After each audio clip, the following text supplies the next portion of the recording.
Hello hi friends, welcome back to my channel. అయితే ఈరోజు వచ్చేసి వీడియో ఏంటంటే వేడి వేడి అన్నంలోకి అయితే మామిడికాయ పచ్చడి. అయితే ఇది మామిడికాయ పచ్చడి కొత్తగా పెట్టింది ఈసారి. అయితే ఇలా సంవత్సరం పాటు నిల్వ ఉండే పచ్చడి ఇది. అయితే ఈ వీడియోలో ఏంటంటే మామిడికాయ పచ్చడి వీడియో అయితే తీయలేకపోయాను. వీడియో అయితే మిస్ అయిపోయింది.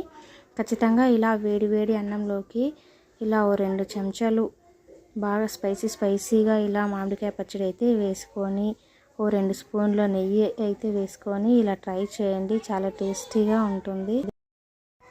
ఇలా వేడి అన్నంలోకి నెయ్యి అయితే వేసుకొని అయితే పచ్చళ్ళలో ఉప్పు సరిపోకపోయినా ఇలా వేడి అన్నంలో అయితే కొంచెం సాల్ట్ కూడా యాడ్ చేసుకోండి. చాలా టేస్టీగా ఉంటుంది.